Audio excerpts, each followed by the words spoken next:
नमस्कार दोस्तों, स्वागत है आपका आपके पसंदीदा चैनल नॉलेज विशेष पर। दोस्तों, हमारी जो जनरल नॉलेज की क्लासेस चल रही हैं उसका ये अगला पार्ट है। तो चलिए दोस्तों, करते हैं आज की क्लास स्टार्ट। क्लास स्टार्ट करने से पहले दोस्तों, हम आप लोगों से एक रिक्वेस्ट करना चाहेंगे, यदि आप हमारे चैनल पर नए हो तो चैनल को सब्सक्राइब कर लीजिए, बेल आइकन को प्रेस कर लीजिए ताकि जब भी वीडियो डाली जाए उसकी अपडेट आप तक पहुँच सके। क्योंकि हम दोस्तों चुनिंदा क्वेश्चनों का चुनाव करते हैं जो एग्जाम के पॉइंट ऑफ व्यू से मोस्ट इंपोर्टेंट होते हैं। तो चलिए दोस्तों, करते हैं आज की शुरुआत। ये हमारा पहला क्वेश्चन, पाकिस्तान के किस प्रांत में स्थित मोहनजोदड़ो की प्राचीन सभ्यता का स्थल है? तो पाकिस्तान के किस प्रांत में है मोहनजोदड़ो की प्राचीन सभ्यता का स्थल? तो वो है दोस्तों सिंध में। किसमें है? सिंध में। पाकिस्तान के सिंध में मोहनजोदड़ो की प्राचीन सभ्यता का स्थल जो है स्थित है। किसमें है? पाकिस्तान के सिंध में स्थित है। दोस्तों, कभी कभी क्वेश्चन ये पूछ लिया जाता है कि मोहनजोदड़ो का अर्थ क्या है। ये मोस्ट इंपोर्टेंट क्वेश्चन बन जाता है। तो मोहनजोदड़ो का अर्थ होता है मृतकों का टीला। जहां मृतक वगैरह गाड़ दिए जाते थे या अग्नि संस्कार किया जाता था उनका, उस जगह को कहा जाता था मोहनजोदड़ो, यानी मृतकों का टीला के नाम से इसे जाना जाता था। तो ये भी आप जरूर याद रखिएगा। मोहनजोदड़ो सिंध में स्थित है, पाकिस्तान में, और इसे मृतकों का टीला के नाम से भी जाना जाता है। चलिए देखते हैं अगला क्वेश्चन। अगला क्वेश्चन हो जाता है हमारा, होमो इरेक्टस की खोपड़ी निम्नलिखित में से किस प्रागैतिहासिक भारतीय स्थल में पाई गई थी? तो होमो इरेक्टस की खोपड़ी की यदि हम बात करें तो वही पाई गई थी हथनोरा में। कहाँ पाई गई थी? होमो इरेक्टस की खोपड़ी हथनोरा में पाई गई थी। चलिए देखते हैं अगला क्वेश्चन। अगला क्वेश्चन हो जाता है हमारा, निम्नलिखित में से किस हड़प्पा युग के स्थल पर जुताई वाले क्षेत्र के प्रमाण मिले हैं? यानी जुते हुए खेत के साक्ष्य की यदि हम बात करें तो ये राजस्थान के कालीबंगा से मिले हैं। कहाँ से? राजस्थान के कालीबंगा से जुताई के साक्ष्य मिले हैं। ये याद रखना है दोस्तों, ये मोस्ट इंपोर्टेंट क्वेश्चन है कि कालीबंगा किस राज्य में पड़ता है। कभी कभी ये क्वेश्चन पूछ लिया जाता है, तो ये राजस्थान में पड़ता है। कालीबंगा राजस्थान में पड़ता है और यहाँ से जुताई के साक्ष्य मिले हैं। खेतों में हल चलाने के साक्ष्य जो है वो कहाँ से मिले हैं? राजस्थान के कालीबंगा से मिले हैं। तो इस प्रकार इसका क्वेश्चन हमारा सी सही हो जाएगा। चलिए देखते हैं अगला क्वेश्चन। अगला क्वेश्चन है हमारा, माइक्रोलिथ का इस्तेमाल शुरुआती इंसानों द्वारा किया गया था। जो माइक्रोलिथ का इस्तेमाल किया गया था वो किसके लिए किया गया था? तो वो पत्थर के औजारों के लिए माइक्रोलिथ का इस्तेमाल किया गया था। पत्थरों के जो औजार बनते थे उनको माइक्रोलिथ के द्वारा बनाया जाता था। माइक्रोलिथ जो था वो प्रारंभिक मनुष्यों द्वारा उपयोग किए जाने वाले पत्थर के औजार थे। पत्थर के औजारों को ही क्या कहा जाता था? माइक्रोलिथ कहा जाता था। तो इसका क्वेश्चन का आंसर हमारा बी हो जाएगा। चलिए देखते हैं अगला क्वेश्चन। अगला क्वेश्चन है हमारा, निम्नलिखित में से कौन भारत पुरातात्विक महत्व का एक पुरापाषाण स्थल है? इनमें से कौन सा है जो पुरातात्विक महत्व का एक पुरापाषाण स्थल है? तो इनमें से बात करें, होनासगी एक पुरातात्विक महत्व का पुरापाषाण स्थल है। कौन सा? होनासगी। तो इसका आंसर हमारा कौन सा? सी सही हो जाएगा। चलिए देखते हैं अगला क्वेश्चन। अगला क्वेश्चन है हमारा, हड़प्पा सभ्यता के निम्नलिखित स्थलों में से कौन पाकिस्तान में स्थित नहीं है? मोस्ट इंपोर्टेंट क्वेश्चन है गाइस। इनमें से ऐसा कौन सा स्थल है जो पाकिस्तान में स्थित नहीं है? तो बात करें पाकिस्तान में स्थित नहीं है, पाकिस्तान में सोट भूमि स्थित नहीं है। कोटडीजी, चनूदड़ो और बालाकोट, ये तीनों जो हैं वो पाकिस्तान में स्थित हैं, लेकिन इनमें से सोंट गुही जो है वो पाकिस्तान में स्थित नहीं है। ये जो स्थित है ये अफगानिस्तान में स्थित है। याद रखना, ये जो सोट गुही है ये अफगानिस्तान में स्थित है। तो कोटडीजी, चनूदड़ो और बालाकोट तो पाकिस्तान में स्थित हैं, लेकिन सोट गुही जो है वो अफगानिस्तान में स्थित है, न कि पाकिस्तान में। ये हड़प्पा सभ्यता का ही एक स्थल है। तो इस प्रकार इसका आंसर जो हमारा सी सही हो जाएगा। चलिए देखते हैं अगला क्वेश्चन। अगला क्वेश्चन है हमारा, निम्नलिखित में से कौन सा हड़प्पा स्थल अफगानिस्तान में स्थित है? हमने अभी आपको बताया था कि अफगानिस्तान में है सोटगई। सोट गई जो है वो अफगानिस्तान में स्थित है। बाद बाकी बालाकोट जो है वो पाकिस्तान में स्थित है। कालीबंगा अपने यहाँ राजस्थान में स्थित है। यहीं से जो है वो जुते हुए खेत के साक्ष्य जो है मिले हैं। तो याद रखना अफगानिस्तान का कौन सा स्थल है इसमें, अफगानिस्तान का स्थल है हमारा सोट गुई। कालीबंगा से मोस्ट इंपोर्टेंट क्वेश्चन बन जाता है, किस राज्य में स्थित है, राजस्थान राज्य में स्थित है और इसी से हमें जुते हुए खेत के साक्ष्य मिले हैं। चलिए देखते हैं अगला क्वेश्चन। अगला क्वेश्चन है हमारा, निम्नलिखित में से कौन हड़प्पा का शहर है।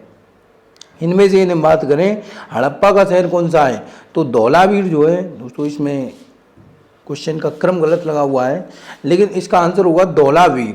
तो धौलावीर जो है वो हड़प्पा सभ्यता का एक शहर है। कौन सा, धौलावीर हड़प्पा सभ्यता का एक शहर है। बाद बाकी ये लुम्बिनी जो है ये अपने जो बाद के राजा वगैरह होते थे उनके लिए ये प्रयोग किए गए थे, कौशल नरेश, लुम्बिनी, हम्पी। बाद बाकी ये धौलावीर जो है वो हड़प्पा सभ्यता का एक शहर है। चलिए देखते हैं अगला क्वेश्चन। अगला क्वेश्चन हो जाता है हमारा, हड़प्पा वासियों को वर्तमान राजस्थान से कौन सी धातु प्राप्त होती थी। तो हड़प्पा वासी जो थे उन्हें राजस्थान से कौन सी धातु प्राप्त होती थी, तो उन्हें राजस्थान से कॉपर धातु प्राप्त होती थी। तो इस प्रकार इसका जो आंसर हमारा डी सही हो जाएगा। ये हड़प्पा वासी जो थे उनको कौन सी धातु प्राप्त होती थी, उनको कॉपर धातु जो है वो प्राप्त होती थी। तो इस प्रकार इसका विकल्प हमारा डी सही हो जाएगा। याद रखना हड़प्पा वासी राजस्थान से कॉपर प्राप्त करते थे और तांबा, कॉपर ये जो है कहाँ से प्राप्त करते थे, राजस्थान से प्राप्त करते थे। चलिए देखते हैं अगला क्वेश्चन। अगला क्वेश्चन हो जाता है हमारा, प्राचीन सिंधु घाटी सभ्यता का एक प्रमुख शहर लोथल निम्नलिखित में से किस राज्य में स्थित है। देख लीजिए गाइस, लोथल जो है वो गुजरात राज्य में स्थित है। लोथल गुजरात राज्य में स्थित है। तो याद रखना लोथल जो है वो एक बंदरगाह शहर भी है। लोथल बंदरगाह भी है और ये गुजरात राज्य में स्थित था। तो इस प्रकार इसका विकल्प हमारा ए सही हो जाएगा। चलिए देखते हैं अगला क्वेश्चन। अगला क्वेश्चन है हमारा, वैदिक सिद्धांत के अनुसार निम्न में से कौन सा गलत है। ये पूछा गया कि इनमें से कौन सा गलत है। तो क्षत्रिय या योद्धा शासकों की उत्पत्ति पुरुष की बाह से हुई है, ये बिल्कुल सही है। वैश्य या फिर आम लोगों की उत्पत्ति पुरुष की अन्य चीजों से हुई है, ये बात भी बिल्कुल सही है। ब्राह्मण या पुजारियों की उत्पत्ति पुरुष के कान से हुई है, नहीं, ये बात बिल्कुल गलत है। शूद्र या श्रमिक तथा नौकरों की उत्पत्ति पुरुष के पैरों से हुई है, ये बात भी बिल्कुल सही है। यानी ए, बी और डी बिल्कुल सही है लेकिन इसमें सी जो है वो हमारा गलत है।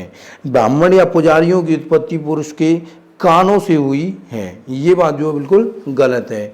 क्यों, क्योंकि ब्राह्मण या पुरुष की जो उत्पत्ति है वो ब्रह्मा जी के मुख से हुई है। तो याद रखना ये जो है हमारा गलत है, कान से नहीं हुई है, ये मुख से हुई है। ब्राह्मण या पुजारियों की जो उत्पत्ति है वो मुख से मानी जाती है। कहाँ से मानी जाती है, ब्राह्मण या पुजारी पुरुष जो हैं वो ब्रह्मा जी के मुख से निकले हुए माने जाते हैं। वहीं क्षत्रिय योद्धा जो हैं वो बाँह से ही निकले हुए माने जाते हैं।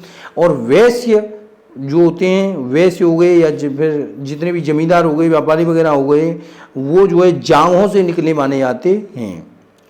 और ये नौकर वगैरह जो हो गए वो पैरों से निकले माने जाते हैं। लेकिन ब्राह्मण या पुजारी जो है वो कानों से निकले नहीं माने जाते हैं, वो मुख से निकले हुए हैं। तो इस प्रकार इसका क्वेश्चन का आंसर हमारा सी सही हो जाएगा कि ब्राह्मण या पुजारियों की उत्पत्ति जो है वो पुरुष के कानों से न होकर मुख से हुई है। तो इस प्रकार इसका विकल्प हमारा सी सही हो जाएगा। चलिए देखते हैं अगला क्वेश्चन। अगला क्वेश्चन है हमारा, वेदांग के संदर्भ में निम्नलिखित में से कौन सा शब्द अनुष्ठान को दर्शाता है। तो वेदांग के संदर्भ में हम बात करें, अनुष्ठान को कल्प दर्शाता है। कल्प एक अनुष्ठान का निर्देश है। यह क्षेत्र वैदिक अनुष्ठानों के लिए प्रक्रियाओं के मानकीकरण, जैसे जन्म हो गया, विवाह हो गया, मृत्यु जैसी चीज़ों पर ये जो है किया जाता था। तो अनुष्ठान को क्या दर्शाता है, कल्प दर्शाता है। तो इस प्रकार इसका विकल्प हमारा कौन सा, सी सही हो जाएगा। ये जन्म के उत्सव पर, विवाह के उत्सव पर ये जो है उत्सव मनाया जाता था। ये देखते हैं अगला क्वेश्चन। अगला क्वेश्चन हमारा, निम्नलिखित नदियों में से किसे वैदिक काल में पारुषणी के नाम से जाना जाता था। ये जो नदियां दी हुई हैं इनमें से किसे वैदिक काल में पार्वणी के नाम से जाना जाता था? तो पार्वणी के नाम से जाना जाता था रावी नदी को। किसको? रावी नदी को पार्वणी के नाम से जाना जाता था। तो इस प्रकार इसका विकल्प हमारा ए सही हो जाएगा। चलिए देखते हैं अगला क्वेश्चन। राजकीय प्रतीक पर शब्द सत्यमेव जयते किस उपनिषद से लिया गया है? मोस्ट इंपोर्टेंट क्वेश्चन है गाइस। जो हमारा राजकीय प्रतीक पर जो शब्द है हमारा सत्यमेव जयते, तो सत्यमेव जयते कहाँ से लिया गया है? तो ये मुंडक उपनिषद से लिया गया है। राजकीय चिन्ह पर जो अपना सत्यमेव जयते लिखा हुआ है वो किस उपनिषद से लिया गया है? वो लिया गया है मुंडक उपनिषद से। तो इस प्रकार इसका विकल्प हमारा सी सही हो जाएगा। चलिए देखते हैं अगला क्वेश्चन। वैदिक काल के एक चरण में राजा को गोपति कहा जाता था, जिसका अर्थ क्या है? तो गाइस राजा को गोपति कहा जाता था तो इसका मतलब है मवेशियों का वो स्वामी हुआ करता था। राजा को यदि गोपति कहा जाता था तो इसका मतलब है वो मवेशियों का स्वामी हुआ करता था। गोपति का अर्थ क्या हो गया? मवेशियों का स्वामी हो गया। तो इस प्रकार इसका विकल्प हमारा डी सही हो जाएगा। याद रखना कि गोपति का अर्थ भूमि का स्वामी नहीं होगा, मवेशियों का स्वामी होता है। तो गोपति का अर्थ क्या हो जाता था? जब राजा को गोपति कहा जाता था कि वो मवेशियों का स्वामी हुआ करता था। तो इस प्रकार इसका विकल्प हमारा डी सही हो जाएगा कि गोपति का अर्थ मवेशियों का स्वामी हुआ। चलिए देखते हैं अगला क्वेश्चन। वैदिक भजनों या मंत्रों के संग्रह को किस नाम से जाना जाता था? तो वैदिक भजन या मंत्रों का जो संग्रह हुआ करता था उसे संहिता के नाम से जाना जाता था। किस नाम से? वैदिक भजन जो हुआ करते थे या जो मंत्र हुआ करते थे, इनका उच्चारण जो अनुष्ठान हुआ करते थे उनमें किया जाता था, तो उनको क्या कहता था? संहिता के नाम से जाना जाता था। तो इस प्रकार इसका विकल्प हमारा बी सही हो जाएगा। चलिए देखते हैं अगला क्वेश्चन। पुराणों के अनुसार भगवान विष्णु ने पृथ्वी को बचाने के लिए किसका रूप धारण किया था जब ये पानी में डूब रही थी? तो भगवान विष्णु ने पानी में डूबती हुई धरती को बचाने के लिए वराह रूप धारण किया था। किसका रूप धारण किया था? एक सूअर का रूप जो है धारण किया था। किसका रूप धारण किया था? एक सूअर का रूप धारण किया था भगवान विष्णु ने पृथ्वी को बचाने के लिए। किसका? सूअर को हम वराह भी कहते हैं, इसलिए वराह रूप भी इन्होंने जो है धारण किया था।